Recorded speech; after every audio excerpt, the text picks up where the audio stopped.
Hey everybody, it's Kneecap here, and in this video we have a melee DPS boss guide for the new Mega Dungeon Dawn of the Infinites. This is going to be from a melee's perspective, so melee mechanics and kind of not talking about the things that you don't need to be doing as a melee player.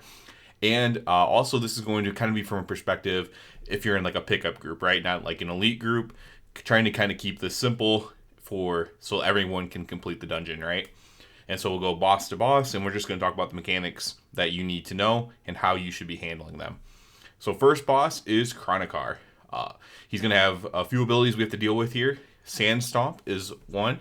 So everyone's going to have a circle, including you, and you're going to drop a puddle on the floor. You want to keep as much of the room clear as possible. So to do this, you're either all going to stack together, like in a pentagram Venn diagram, or you're all going to put it around the edge and just keep putting it around the edge and then making a second layer around the edge. Multiple ways to deal with this, but we just need to keep the floor open as much as possible.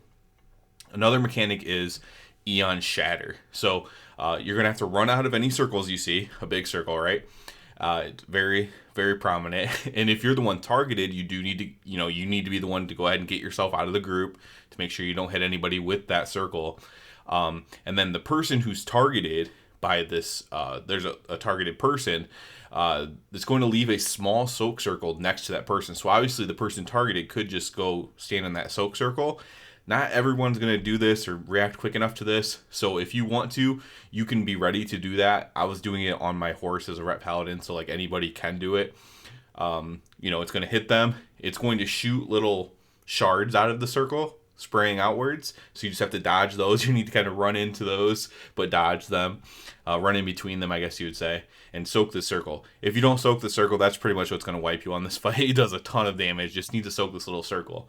And he's going to do this jump again, so he's going to jump on a player, he's going to jump on another player. Each of those are going to leave these little circles, and you need to soak them. As long as you do that, you're pretty much going to kill the fight. Unless somehow you ran out of room, I guess, from the pools on the floor. But it's pretty straightforward and not too bad. So let's go ahead and move on to manifested time waves. So for this, you just need to understand that there's decayed time and accelerated time. Decayed time is the darker pie slices on the floor. Accelerated time are the more lit up pie slices on the floor. Just like 4 pieces cut into quarters. And it's like decayed, accelerated, decayed, accelerated. I like to just stay in the decayed the whole fight and following the front of the pie slice as it rotates around the boss. So these pie slices are going to be rotating.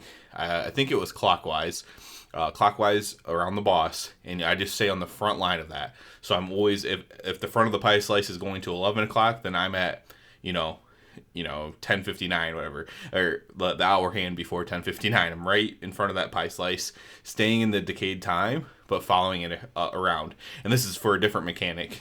Primarily allows you to dodge it really easily. Chrono-fade is something you need to know about. So this is going to target you, and what's going to happen is you're going to basically drop a donut, and this donut is going to expand. It's like a wave, but doesn't look like a wave, kind of just looks like a donut, and it just gets bigger and basically goes across the whole room. You just take damage when you pass through the wave of the donut or whatever. Now as a melee, you would like to drop this a little bit closer, so that way you don't have to like wait for the wave, and you never have to run through the wave then, right? I don't know if you can stack for this mechanic or not. My group did not do that. If it's possible to stack for the mechanic, then that's definitely what you would want to do if there was an open thing. I don't think that's the case, and I'm not suggesting to do that, but if that is the case, great. That'd probably be more of an elite, high-end group tactic anyways, to get everybody stacked perfectly. So as a melee, you kind of want to keep this close if you can, but if you're just in a group that can't handle that, just run it out. You want to stay in the decayed time. This is going to make the donut, the wave, move a lot slower. If you drop it in the accelerated time, it's going to move a lot faster. Again, most of the group is going to have to pass through this wave, but you can use like your leaps, movement speed, blinks, warlock portal, all these kinds of things to get through that wave, just like any other fight in the game, especially raid fights, right? They made this dungeon kind of more like a raid, and you just want to get through these waves as quick as possible because you take more damage if you're in the wave longer. And it does do a pretty good amount of damage as well. And this will, again, primarily be what probably wipes your group is, this damage is going out and someone just kind of lets the wave slowly pass through them. That the argument for the fast wave would be that it passes through you quickly, right? But again, in a very low-end group, in my opinion, you want the players to have time to react and have a plan on how to deal with it, instead of being like, well, here's a fast one, it's going to go through you fast. In my opinion, I like to have that little bit more time for players to think about it. The other mechanic is fragments of time. So this is the one where I like to stay in the decayed time for this reason. And these little balls shoot out from the boss, and staying on the front of the pie slice, like I mentioned, you can actually just kind of max range melee and just kind of stay in front of these things as they spawn. You pretty much don't have to stop meleeing. I guess if you have literally no enhanced abilities from any range at all, as a melee player, maybe there would be times where you wouldn't be able to hit the boss, but it's really easy to dodge in the decay time either way. Even if you end up having to go all the way around and do it a big circle, it's pretty easy to dodge. So this boss is actually a harder one to learn for a low end group, I would say. And low end, I'm not taking any shots at anybody. I just mean not high end, not elite, right? Just non-elite, I guess I would say, group. So let's go ahead and move to Blight of Galcon. So this one's really interesting, and a lot of the things in this fight are not intuitive. The fights actually kind of get easier, at least more intuitive, as you go on in the dungeon. So a big mechanic in this is corrosion. So corrosion hits you and puts a dot on you. It's like a little poison type thing. It'll transfer to another player when you touch them. So when you run into another player, it'll transfer to them. If you allow it to expire and you don't touch anybody, it's going to mind control you. To avoid mind control, you stand on the player with Blight Reclamation at the start of the fight, and this happens to be the tank. The tank gets Blight Reclamation on him, so when you get corrosion, you just go stand on the tank. The tank then is going to have the corrosion removed with the frontal or whatever, and then you don't even need to worry about that. At the beginning of the fight, that's all you do. You just go stand on the tank. You're obviously dodging swirlies on the floor, like poison swirlies, so do that. First dragon comes out at 80%. The main thing here is you want to dodge tornadoes. That's basically the main thing that he does. At 50%, now 2 dragons are out. One's a frost, one's fire. Necrofrost, you're going to kill the root. You can remove the root with like Blessing of Freedom and effects like that remove, roots or whatever. Otherwise, you want to damage it and kill it, the Necrofrost. You want to avoid the fire dragon's frontal ability as well. Now, corrosion's going to continue after phase 1, but there's not that mechanic anymore to remove it. So instead, you're just going to ping pong corrosion between each other. You don't let it expire, or else you're going to get mind controlled. So, it doesn't really matter when you ping pong it. As if you're a super strong class, maybe you want to keep the duration on you the whole time, right? Until the very last second, then you step on somebody, put the corrosion on them, and they can put it back on you, whatever. You just kind of ping pong it. You can put it on anybody, and you just make sure it does not expire, essentially, or else you will get mind controlled. If somebody does get mind controlled, you can, it's only for 20 seconds, so you can like CC them and stuff like that. Next up, we have our Rentacon. So he has quite a few mechanics. This fight is actually pretty easy, though, once you get the hang of it. Extinction Blast, it's just a big old circle around you, and it's like going to be the first thing that he casts, so you should see it pretty quickly. And you just stand on Chromie to live. She'll actually kind of teleport to your location to make it easy on you, and you just stand in her little bubble to live the Extinction Blast. Then there's going to be a mechanic called Stonecracker Barrage. So you need to, as the melee, you need to soak the circle that's around Chromie so she doesn't die. So there's going to be 2 soak circles. You just want to basically go stand on Chromie for Stonecracker Barrage. There's an Earth Surge ability. So you're going to be moving back and forth, left and right, dodging Earth Spikes coming at you. They do leave some stuff on the ground. You want to be max melee range, but the melee range on this boss is quite large. So you can stand at max melee range and just go left and right. Maybe you have to step into some brown on the ground to get max up time. But if it is, it's like 1 second, 2 seconds. It's not much. And you might not ever have to. But you just stand at max melee range and go left and right, dodging it. It's more difficult than what it looks like for some reason. But it is a fairly easy thing. Pulverizing Exhalation. So this is a huge frontal, so you're going to get behind or beside him. It also hits underneath him, so be aware of that. And that does show it on the mechanic as well. This frontal will then cause circles around every player that are going to spawn an ad. If you're doing this very well, you're going to have everyone kind of loosely stacked together, so all the ads spawn next to each other. But if your group just kind of panics and runs out, which is probably what will happen, you can go ahead and interrupt your ad as soon as he starts to cast. He'll spawn maybe 1 second, then he'll cast. Go ahead and interrupt him and move in with the group. So everyone interrupt their own ad, essentially, if they can. everyone get them all grouped up. Obviously, in a better group, you're going to be loosely stacked, so you don't have to do all this movement. Obviously, still throw interrupts anyways, because they do damage. Kill these things as quick as possible. At 90%, you're going to stand in Chromie's Super Bubble, and you're going to just do a DPS Zerg to try to finish off the fight. If he finishes the cast, I don't know because he didn't, but I believe if he finishes the cast, you just wipe. So Chromie will finish the fight for you, I believe at 85%, and then it'll just go to a cutscene and she'll just finish the fight for you. So not too bad there. Let's go ahead and move on to Tyr. So Tyr's a very easy boss in my opinion. So Infinite Annihilation, this is a frontal on a random player. So as melee, we just don't want to stand between Tyr in the middle of the room, right? So we can stand on the edge of the room. We can stand right behind Tyr if he's being tanked like parallel with the edge of the room. But we don't want to stand between Tyr in the middle. That's pretty much all you need to know for that ability. I obviously dodge the frontal that's aimed at you. There's also a tank frontal, so you don't want to stand right in front of the boss. So there is a tank frontal as well. Dividing Strike, this needs to be soaked by at least 2 players, but you can pile in even if you see more 2 players already in there. You just need to soak that. It's not a big deal.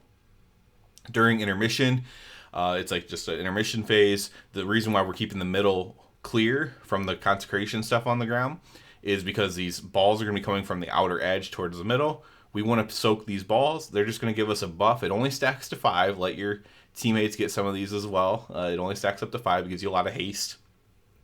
And then you use this haste to then do a lot of damage to the boss, obviously. You're just going to repeat this over and over. The only enrage is if the entire ground is filled with the consecration or whatever, and you can't soak the orbs. Tyr gets super strong, kills you, or you just die from standing in consecration stuff on the ground. Pretty easy. Let's go ahead and move on to Morchi. So there's another tank frontal in this fight, so don't stand in front of her. She's going to cast more problems. So this is going to be the hardest thing for like a pug group to learn how to coordinate. But basically what you need to know is she's going to make clones of herself all around the room. And you need to find the correct one and stand behind it. How do you find the correct one? The correct one is not wearing a hat. It'll just be her with her blue hair. All the other ones will have some sort of hat on. Now, I was able, after a few polls myself, I was already finding it pretty well, but not instantly. I was able to find it a lot quicker the more polls I did, just spotting her with her blue hair and just running to that one immediately. If you have somebody who's really good in your group, just take their lead. Like if there's somebody who just 100% of the time finds it immediately, like where's Waldo, and gets there, just go to that. Make it easy on yourself. Use your leap, use your movement speed, and get behind that one. She's also going to put time traps on the floor. So these are just sand traps on the floor. Do not step in them yourself. We need them for another mechanic called Familiar Faces. So do not step in these yourself. We're going to kite Familiar Faces. So it's going to summon a clone of each player, including you. And you need to kite your clone into that sand trap. They move rather quickly, so you can move if they're close to you and they don't spawn where a sand trap's between you and them, right? You might need to use movement speeds, or if it gets right on top of you, be ready to stun it, slow it, whatever, and then trying to put a sand trap between it and you to kite into that sand trap. So that's important there. A little bit of a helpful tip for this boss. Don't pop your CDs right on pole. She goes into the clone circle pretty quickly into the fight. And if you use your CDs after the first more problems, that'll be a lot more effective for you and make the fight a little bit easier for you instead of kind of wasting your first use of cooldowns. Because I think you only get like 10 seconds or something like that before she casts the first more problems. Time Lost Battlefield, as we move on. This is the easiest fight of the dungeon, in my opinion. So just don't stand in things. Kite the Blade Storm at the end if you're targeted by it. So you just kite it around. It's just going to Blade Storm towards you. Dodge shockwaves, as same thing as don't stand in things, pretty much.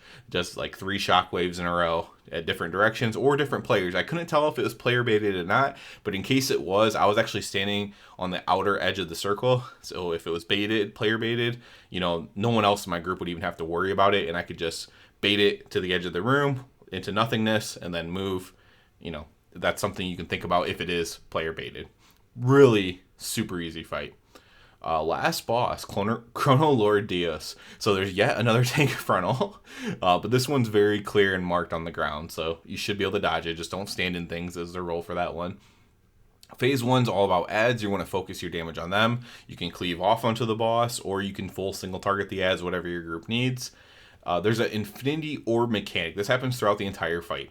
This is mostly a healer mechanic, but I'm going to just let you know what it does, because it can spawn on you as well. The easiest way to do this is that it always spawns on the healer and then somebody else, one of the DPS. So the easiest way to do it is the healer just stays in the orb and the DPS just runs out of the orb. That's just the easiest way to do it. So if you're melee and you have this orb on you, you just know you need to stand it out of it. You're never going to stand in it otherwise. You could try to make a hero play if you see that nobody's in the orb, and then you stay in your orb and try to, make the hero play essentially. But the general rule will be that you do not stand in it, right? So that's what you want to be thinking about there.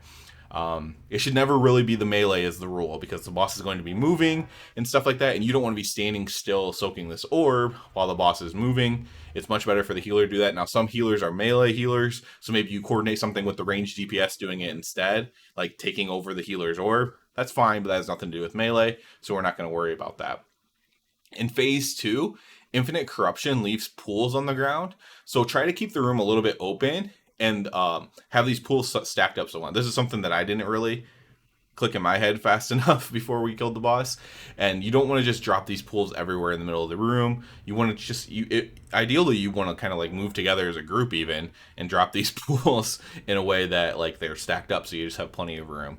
And that's pretty much the fight. He takes a ton of his damage while intermission essentially between phase 1 and phase 2. So you're pretty much just doing an execute phase for phase 2, and it's actually pretty easy. So that's all the bosses. Hopefully that was thorough and quick, and you can have a very easy time if you go into this dungeon as a melee DPS. Yeah, if you have any questions regarding anything, you can comment below and I can try to get to those, but hopefully I covered everything pretty well. As always, I do ask you to please subscribe to my channel because that helps me out a lot. And other than that, everybody, have a good one.